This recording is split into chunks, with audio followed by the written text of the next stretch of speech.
Fala pessoal, tudo bem? Nessa questão do INSPER, ele pede para você observar um losango ABCD em que M, N, P e Q são os pontos médios dos lados AB, BC, CD e DA. Vamos construir o losango primeiro, né? Mais fácil de a gente enxergar o que ele quer que aconteça quando a gente está com a figura em mãos. Então eu tenho A, B, C e D, que é o meu losango.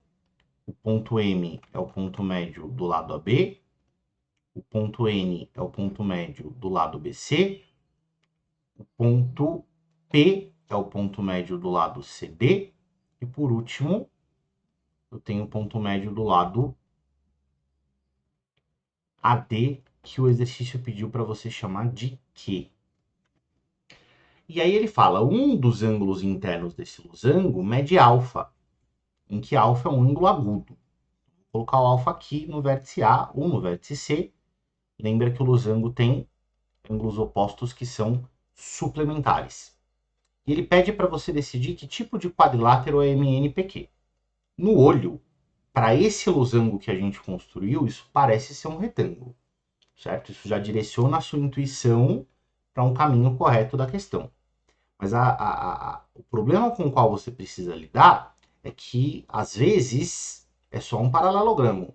E para esse losango específico com o qual, né, você escolheu trabalhar, o losango que você desenhou, pode ser que nesse caso calhou de ser um retângulo. Mas, né, no caso geral, para outros losangos, a gente obtém uma figura diferente. Por isso que a figura serve só como uma base para sua intuição, né? Aí depois você precisa confirmar ou rejeitar essa intuição com argumentos matemáticos com contas. Então vamos lá. O exercício me disse que MN, P e Q são pontos médios.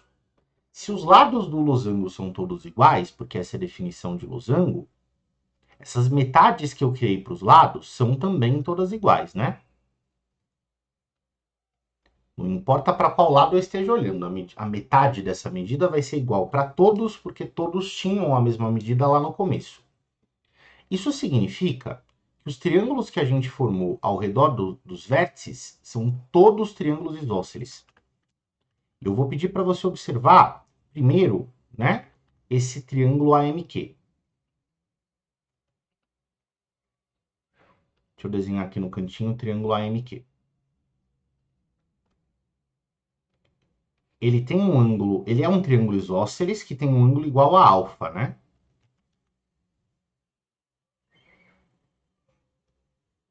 E sendo esse triângulo isósceles, eu vou calcular a medida desses dois ângulos que sobraram aqui do triângulo AMQ, pode ser? Então esse ângulo é alfa, eu sei que o triângulo é isósceles, então eu vou chamar, sei lá, de x, a medida dos ângulos aqui de dentro, e eu vou calcular quem é esse x em função de alfa. Sempre em função de alfa, né? Você tem que usar o dado do exercício, que é o alfa. Então eu sei que 2x mais alfa dá 180 graus. 2x vai ser 180 graus menos alfa. E eu vou passar esse 2 dividindo para o outro lado. Né? Isso aqui dividido por 2 fica 90 graus menos alfa sobre 2. Então esses dois ângulos azuis aqui têm um comprimento x, que é o x que a gente calculou ali embaixo. Agora presta atenção no seguinte. Eu vou olhar para o triângulo de cima, que seria o triângulo MBN.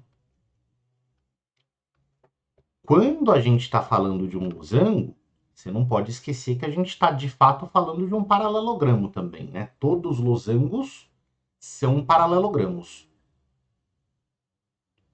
E quando você se lembra deste detalhe, eu quero que você pense também que uma das propriedades de paralelogramos é que os ângulos consecutivos, os ângulos vizinhos, são suplementares. Então, se um deles eu chamei de alfa, esse cara é 180 menos alfa. Por quê? Porque ele é o suplemento do ângulo alfa do vértice A. Então, esse é o triângulo BMN, que também é um triângulo isósceles, por sinal.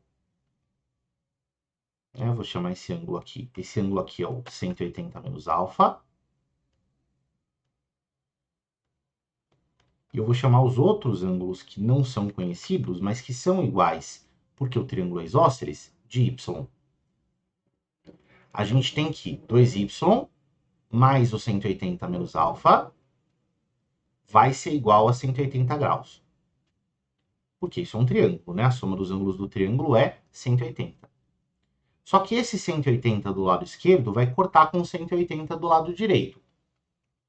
E aí a gente tem que 2y vai ser igual a alfa, o alfa troca de lado, e se eu for escrever a medida de y em função de alfa, eu vou descobrir que esse y é a metade de alfa. Interessante, interessante. Então, né, os triângulos de cima têm ângulos y, e com essa informação, eu já consigo tentar descobrir qual é essa medida aqui interna, né, do quadrilátero MNPq. Como é que eu vou fazer isso? Eu vou somar o x com y, e eu vou subtrair essa soma dos 180 graus que ficam ao redor do vértice M. Se eu prestar atenção aqui nessa continha, você vai concordar comigo que x mais y vai ser 90 graus menos alfa sobre 2, esse é o x, mais o alfa sobre 2, que é o y, e o alfa vai embora dessa conta. Menos alfa sobre 2 corta com mais alfa sobre 2. O x mais y, portanto, é simplesmente um ângulo reto, eles são ângulos complementares. Agora, gente, se ao redor do vértice M eu tenho um ângulo raso, que tem 180 graus, e o x mais y juntos, eles ocupam 90 graus dessa soma, sobra 90 graus para esse ângulo central, né? Opa, que lindo! Eu tenho um ângulo reto aqui nesse quadrilátero, portanto.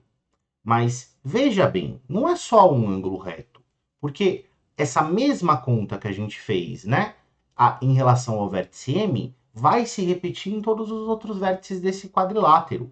Porque quando eu penso no meu losango, né, esse triângulo e esse triângulo, eles são triângulos congruentes.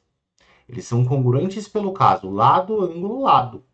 Porque os dois são formados por dois das metades dos lados do losango e o ângulo de alfa no meio. Pô, se eles são idênticos, então esse ângulo vai ser o x de novo, esse também, né? E eu vou perceber que ao redor do vértice N acontece precisamente a mesma coisa que a gente observou ali na esquerda. Então vai sobrar um ângulo reto aqui para cá. Tudo bem? Aí, pelo mesmo motivo que a gente observou, né? Para os retângulos da esquerda, para os triângulos da esquerda e da direita, esse triângulo que se forma aqui para baixo, ele também é idêntico ao triângulo BMN, pelo mesmo motivo, pelo caso lá do ângulo lado, né? Eu tenho meio lado do losango, ângulo de 180 menos alfa, e meio lado do losango nos dois triângulos. E se eles são congruentes, aqui vai aparecer de novo o ângulo Y, e aqui também. De maneira que a observação que a gente fez para os vértices MN também funcionam para o Q e para o P. Então, essa figura com certeza é um retângulo. Agora, em princípio, o que a gente mostrou é que ele tem 4 ângulos retos, né? Mas eu não sei se os lados são iguais ou não. Pelo desenho que a gente fez, dá para perceber que não, né? Então, a gente fica, por enquanto, entre as afirmações A e B. Esse detalhe de que não possui lados paralelos é um absurdo, ele não ser um retângulo é um absurdo, ele ser losango e não um retângulo é absurdo. A gente vai ficar entre só retângulo ou quadrado. Agora, como é que você decide entre essas duas? Você pode pensar em exemplos para você decidir, é um teste, você não precisa justificar, certo?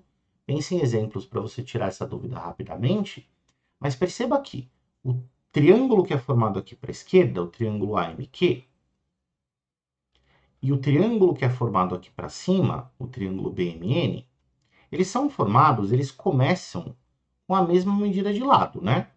Eu tenho metade do lado do losango para cá, metade para cá e um ângulo alfa no meio.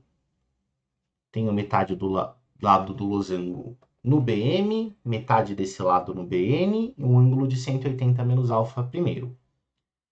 O exercício me disse que o alfa é agudo. E o alfa sendo menor do que 90 graus, o 180 menos alfa, que é o seu suplemento, é maior do que 90, é um ângulo maior, né? E, pô, imagina só a seguinte situação. Eu tenho dois palitos que têm o mesmo comprimento, que seria esse L sobre 2, certo?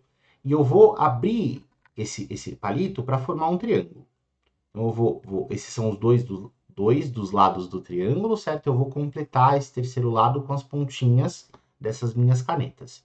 Você vai concordar comigo que quanto mais eu abro esse ângulo, maior vai ser esse terceiro lado da figura, né? Então, com certeza, o triângulo AMQ, que tem um ângulo alfa que é menor do que 90, vai conseguir produzir um segmento MQ que tem um comprimento menor do que o segmento MN produzido lá em cima da figura por um ângulo que é obtuso no vértice B, né?